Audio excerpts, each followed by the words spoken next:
Alors bonjour à tous, bienvenue pour ce premier commentaire hebdomadaire du mois de décembre. Alors comme vous le voyez, je suis gentiment en train de m'accessoiriser pour fêter les fêtes de Noël. Donc on va essayer de commencer à mettre un peu de déco. J'ai essayé de prendre quelque chose qui ressemblait le plus proche d'un boule. C'est pas le cas, c'est un renne apparemment.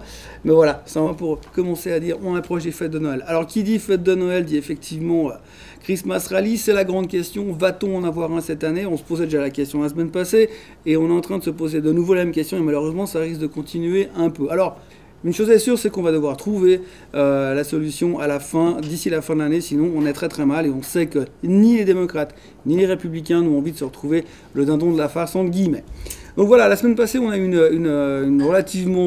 semaine très très tranquille. Globalement, on a résolu un des problèmes qu'on avait déjà, c'était la Grèce. Donc on a trouvé une solution, les Grecs vont se serrer encore un peu plus la ceinture, chapitre clos pour l'instant. Je vous dis déjà qu'on est déjà en train de parler de la problématique de l'Espagne qui aura des problèmes, donc ça va être aussi compliqué, ce sera probablement un des chapitres qu'on se garde pour un peu plus tard. Il y a pas mal de chiffres cette semaine, on a commencé directement au début de semaine avec les chiffres du PMI, donc les Purchasing Manager Index, donc c'est un très bon indicateur technique pour savoir si l'économie de tel ou tel pays est en train de repartir. Donc on a eu ce matin, donc en début de semaine, on a eu des bons chiffres au niveau de la Chine, donc ça continue à aller bien au niveau de la Chine.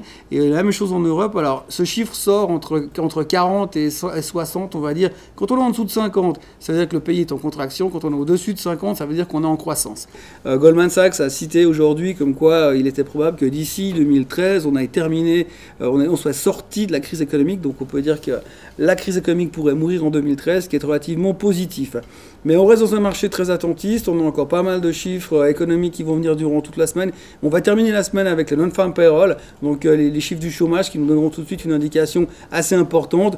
Malgré tout, il faudra les prendre avec une demi-mesure. On sait que c'est les chiffres du mois de novembre. On a eu Sandy, l'ouragan au mois de novembre, qui a mis pas mal de poids à ce niveau-là. Donc, pas trop de grosses surprises à attendre.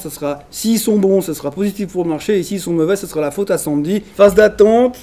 Après, on pourra commencer à se concentrer sur ce qui va se passer l'année prochaine, parce que pour être franc, dans les semaines qui vont venir, ça va se ralentir de plus en plus. On va être préoccupé plus souvent par les apéros de fin d'année que par autre chose. Donc on va recommencer à prendre les choses au sérieux au début du mois de janvier. À partir de là, on pourra recommencer à se fixer des objectifs pour 2013. Voilà, en ce qui me concerne, c'est tout pour le moment. Je vous retrouve la semaine prochaine pour la suite, en espérant que mon indicateur technique soit encore un petit peu plus haut et qu'il y aura quelques bonnes nouvelles. Excellente semaine et la semaine prochaine.